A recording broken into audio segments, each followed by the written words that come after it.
श्री महालक्ष्मी नमः। सत्य सनातन धर्म यूट्यूब चैनल पर आप सभी का स्वागत है।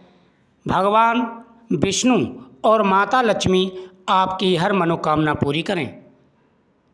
पुत्र की रक्षा के लिए किया जाने वाला व्रत जीवित पुत्र का या जितिया का विशेष महत्व है। इस दिन माताएं अपनी संतान की रक्षा और कुशलता के लिए निर्जला व्रत करती हैं। यह व्रत 3 दिन तक चलता है।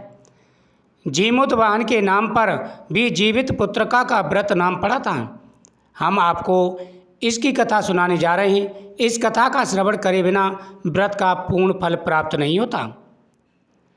गंधर्वों के राजकुमार का नाम जीमूत वाहन था।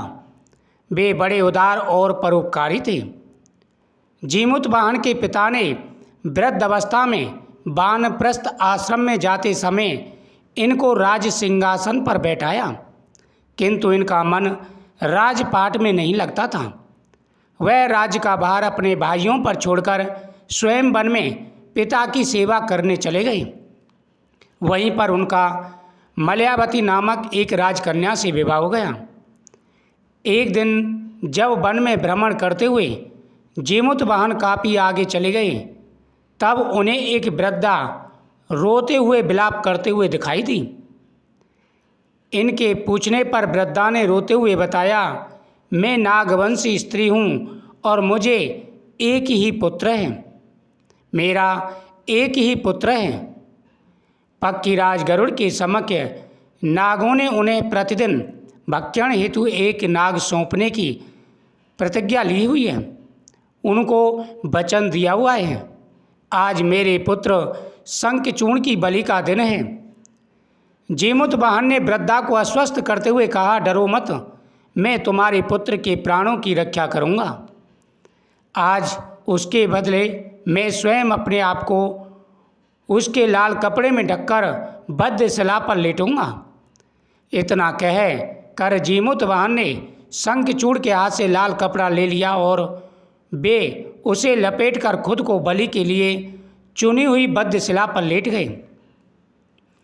नियत समय पर गरुड़ बड़े वेग से आए और वह लाल कपड़े में ढके जीमूत वाहन को पंजे में दबोचकर पहाड़ के शिखर पर जाकर बैठ गई।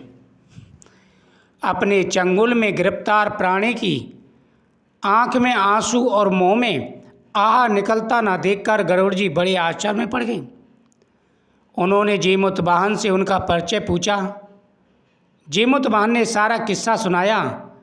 गरुड़ जी उनकी बहादुरी और दूसरी की प्राण रक्षा करने में स्वयं का बलिदान देने की हिम्मत से बहुत ही प्रभावित हुए। प्रसन्न होकर गरुड़ जी ने उनको जीवन दान दे दिया तथा नागों की बलि न लेने का वरदान भी दे दिया। इस प्रकार जीमूत वाहन के अदम्य साहस से नाग जाति की रक्षा हुई। तब से पुत्र की सुरक्षा हेतु जीमूत वाहन की पूजा की प्रथा शुरू हो गई।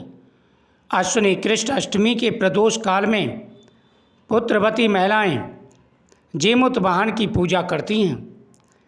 कैलाश पर्वत पर भगवान शंकर माता पार्वती को कथा सुनाते हुए कहते हैं, अश्विनी कृष्ण अष्टमी के दिन उपवास रखकर जो स्त्रियां प्रदोष काल में जीमूत वाहन की पूजा करते हैं तथा कथा सुनने के बाद आचार को दक्षिणा देती हैं, वह पुत्रों का पूर्ण सुख प्राप्त करती हैं।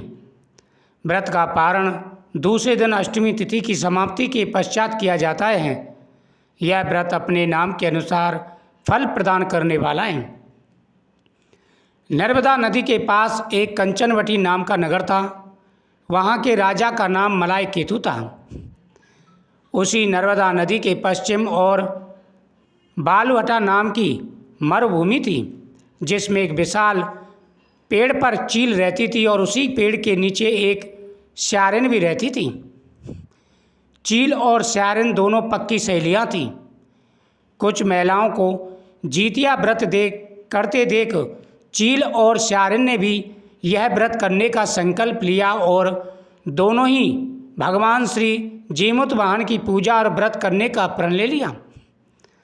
जिस दिन दोनों को व्रत रखना था, ठीक उसी दिन शहर के एक बड़े व्यापारी की मृत्यु हो गई और उनका दाह संस्कार वही मरुस्थल पर हुआ। मुर्दा देखकर सियारिन को भूख लगने लगी और वह खुद को रोक नहीं पाई, जिसके कारण उसका व्रत टूट गया। परंतु चील ने खुद पर संयम रखा और पूरी श्रद्धा और नियम से अपना व्रत पूरा किया और अगले दिन व्रत का पारण किया। उसके बाद अगले जन्म में दोनों सहेलियों ने पुत्री के रूप में एक ब्राह्मण परिवार में जन्म लिया। उनके पिता का नाम भास्कर था।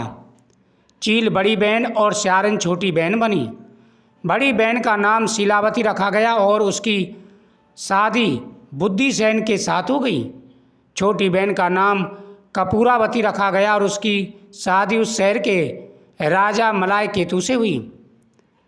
और छोटी बहन कपूरावती कंचनवटी नगर की रानी बन गई। अब भगवान जीमूतवाहन के आशीर्वाद से बड़ी बहन शीलावती को 7 पुत्र प्राप्त हुए, लेकिन कपूरावती के बच्चे जन्म लेते ही खत्म हो जाते थे। कुछ सालों बाद शीलावती के 7 पुत्र बड़े हो गए और राजा के दरबार में काम करने लगे। उन्हें देखकर कपूरावती के मन में ईर्ष्या और जलन की भावना उत्पन्न हो गई। इस ईर्ष्या की भावना में कपूरावती ने राजा से कहा, शीलावती के 7 बेटों के सर कटवा दिए। यानी जब उसने शीलावती के पुत्रों को देखा तो कपूरावती के मन में ईर्ष्या उत्पन्न हो गई और उसने राजा से कहलवा कर उनके सिर कटवा दिए। फिर उन 7 सिरों को साथ में बर्तन में डालकर ढक दिया गया और शीलावती के पास भिजवा दिया गया। यह सब देख भगवान जीमूतवाहन ने मिट्टी की सहायता से 7 भाइयों के सर बनाए और सभी सरों को धड़ से जोड़कर उन पर अमृत छिड़क दिया, जिसके कारण वे 7 भाई फिर से जिंदा हो गए और घर लौट आए। रानी ने जो कटे सर भिजवाए थे वह सब फूल बन गए। कपूरावती समाचार पाने को बहुत व्याकुल थी, लेकिन जब उसे इस बात का पता चला तो वह अपने बड़ी बहन के घर गई और वहाँ सबको जिंदा देखकर आश्चर्य में पड़ गई और बेहोश हो गई। जब कपूरावती होश में आई तो उसने अपनी बड़ी बहन से यह सारी बात बताई और अपनी गलती के लिए क्षमा मांगी। भगवान जीमूतवाहन की कृपा से बड़ी बहन को पूर्व जन्म की सारी बातें याद आ गईं और वह अपनी छोटी बहन को उसी पेड़ के नीचे लाकर पूर्व जन्म की सारी बातें सुनाई, जिसे सुनकर कपूरावती फिर बेहोश हो गई और मर गई। जब राजा तक इस बात की सूचना मिली, उन्होंने उसी जगह पर पेड़ के नीचे कपूरावती का दाह संस्कार करा दिया।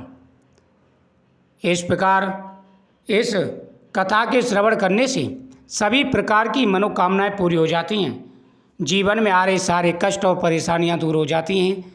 इस दिन इस कथा का श्रवण बार बार करें और वीडियो को ज़्यादा से ज़्यादा शेयर करें, चैनल को सब्सक्राइब करें। श्री महालक्ष्मी नमः।